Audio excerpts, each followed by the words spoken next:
let me get the announcements to us so we can be on our way.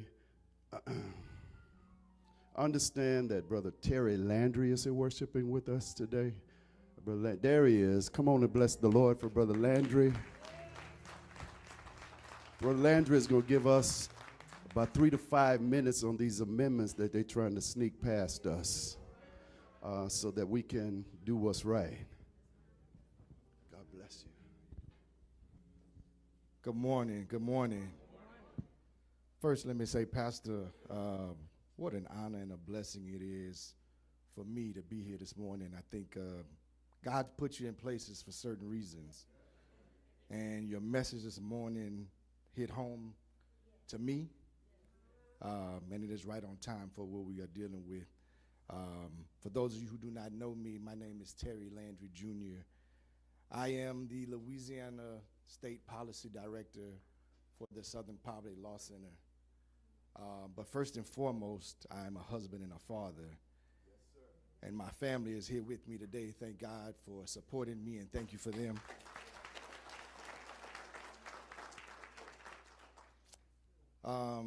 You know, when things are done in the dark of night, we know there's a problem. And so in November of 2024, there was a so-called tax session. But within that tax session, there was a hidden agenda. A hidden agenda that will affect our people. People that look like me and you, not their people. And so when you have a tax session, there were 4 constitutional amendments that have been proposed in a tax session. Now, I don't know what constitutional amendments have to do with taxes. Understand? And there are 4, what I'm going to call horrific amendments on the ballot on March 29th. Early voting began yesterday, and it will end on March 22nd, I'm sorry. And then election day is actually March 29th. So you have all next week, Monday through Saturday, 8 to 4:30, to go out and exercise your right to vote. If you all noticed in the last election that we had, there was a voter turnout of 9.5%. Not 19, not 29, 9. Less than 10% of people voted in the last election here in Baton Rouge. In my opinion, that is unacceptable. And if we don't think it's unacceptable, we're going to continue to get what they're giving us. And we often focus our attention on Governor Landry, no relation, by the way.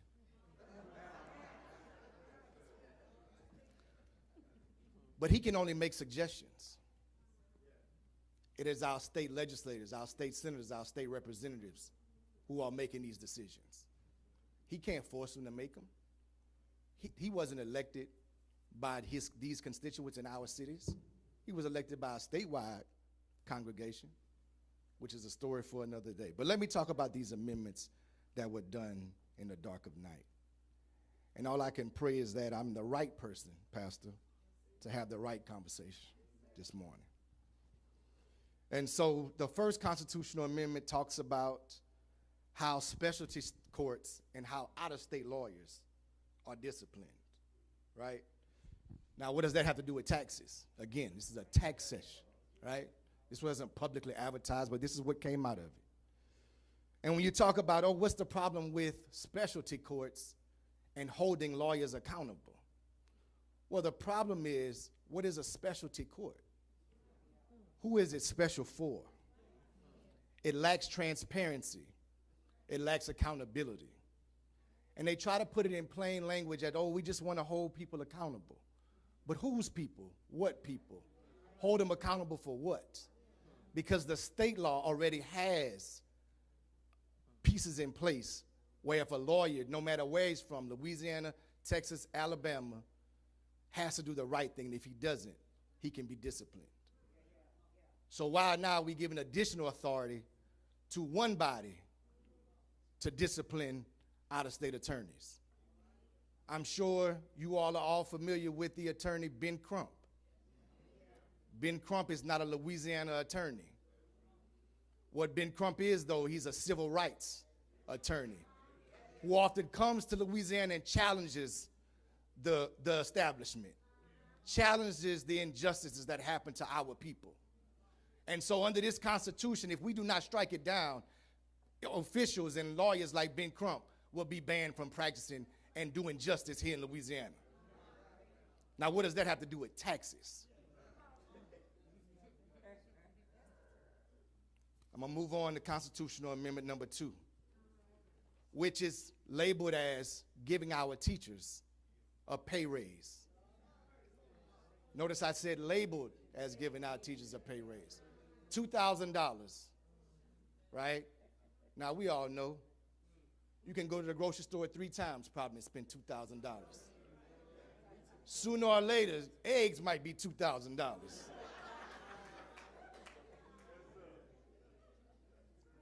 The problem is, it's a one-time payment. It's not an annual payment. Essentially, it's a bonus. And I believe that our teachers should be some of the highest paid people.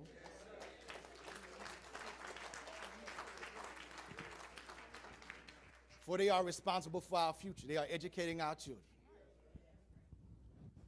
Right? Well, we're going to give you $2,000, teachers. And we hide it and say it's only one time. But what you don't know is what's been taken away. So what is $2,000 worth? Is it worth cutting pre-K programs for our children? Is it worth cutting teachers' retirement and public employee pensions?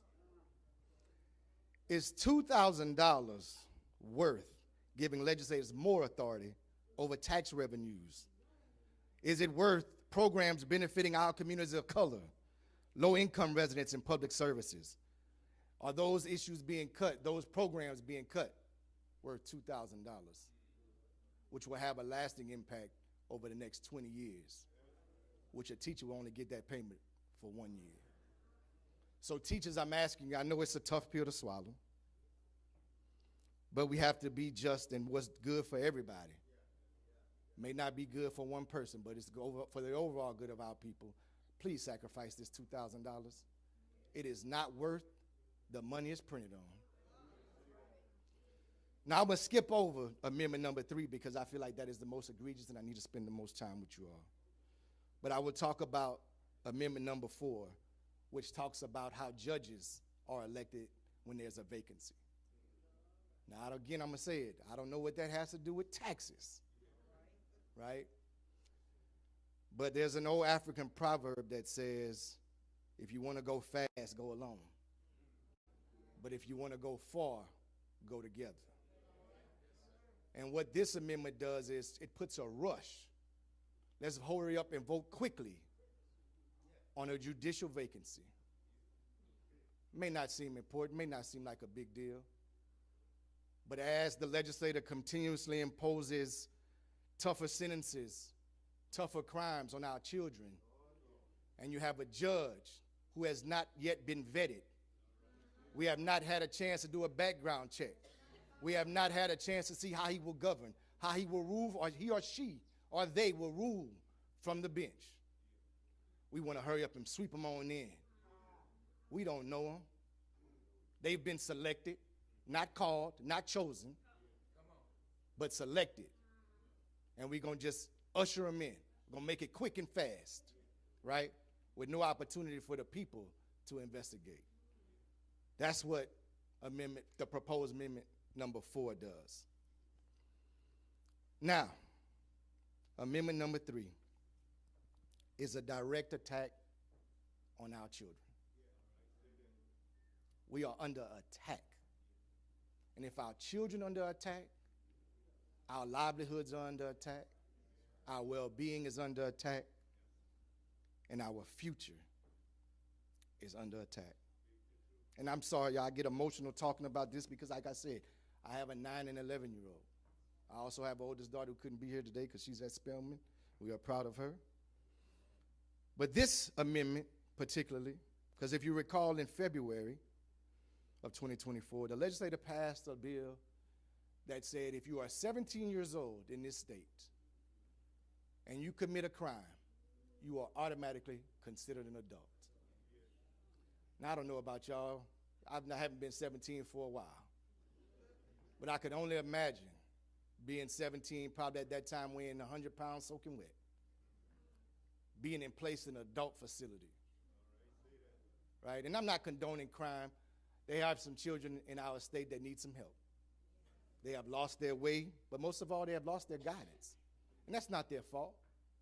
Also, there's mental health issues. We know that history will say a person's brain is not fully developed until age 25, right? Last time I checked, a 17-year-old cannot purchase alcohol.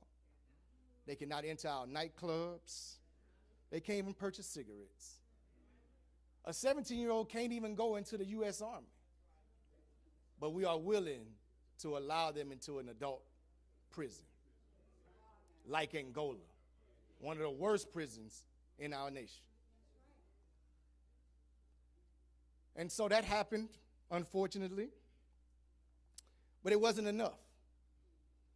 We know that since that time, that happened in April, when April was passed, until December, 80% of those 17-year-olds that have been arrested are black. 75% of them are for petty crimes. And when I say petty crimes, you see this phone, we all have one. Market value says it's about $1,000. That's a felony, a non-violent felony.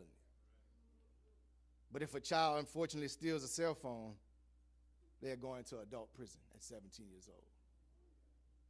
If a child at 17 gets in a fight with a sophomore in school, which you know those things happen, the 15-year-old gets a slap on the wrist while the 17-year-old is arrested and brought into an adult facility.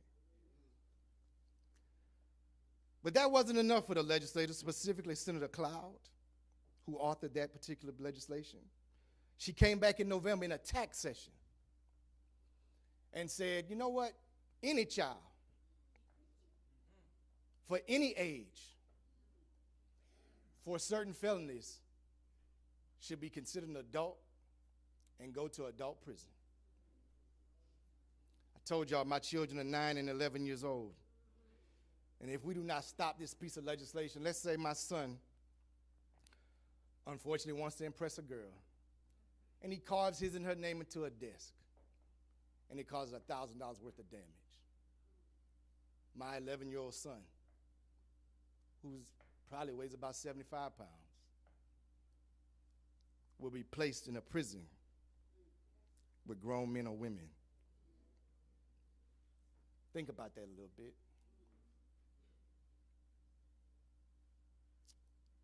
You know, we've been crisscrossing the state talking about these amendments and how important they are.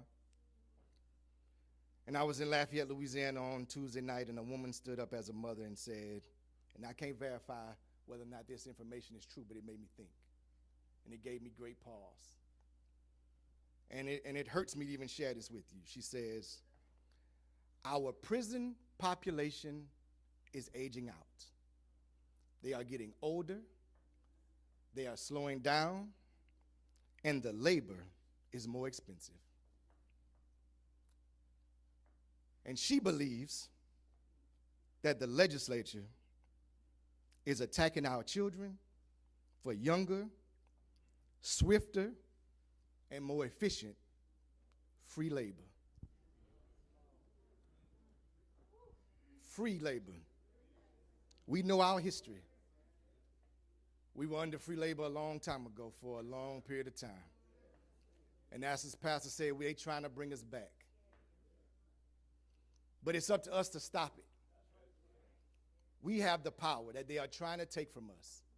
Because currently, the law allows the people to take a vote on which crimes that children may be subjected to adult prisons for. But now they want to give it the power to the legislatures. And if you pay attention to the legislature, most of them, the majority of them, do not look like us. It will not be their children in these facilities. It will not be their children providing free labor. It might be mine. It might be yours. And for the first time in my adult life, I had to seriously consider whether or not Louisiana was a place for my children. A place I've called home for 44 years. A place I'm proud of. Our mother and others said, you have opportunities and there's greener grass somewhere else. We just stay here and fight. We will continue to fight. You know, they say running from it will not save you. And running from this issue will not save any of us. We must band together. And I'm going to leave you with a quote from the good book of Matthew that says, "But whoso shall offend one of these little ones, which believe in me, it were better for him that a millstone were hanged about his neck, and that he were drowned in the depth of sea." These people are coming after our children. If we do not stop them, there will be nothing left for us. There will be nothing left for our future. And so I had the pleasure, and we celebrated the 60th anniversary last week of Selma, Alabama. And in 2014, I had the distinct pleasure of meeting the late great John Lewis, who marched across that Pettus Bridge and was almost beaten to a pulp for the right to vote. And he was here encouraging young people for the right to vote. That's not good enough anymore. Unfortunately, our elders have lost their way as well. We have not prioritized voting. We have not taken our children to go out and vote and show them the importance of it. Pastor, as you're talking about going from generation to generation, I'm trying to be the link of that generations and those generations to come. I understand the importance of what our people did before me. And that's why I stand before you today. Please, please go out and vote on March 29th.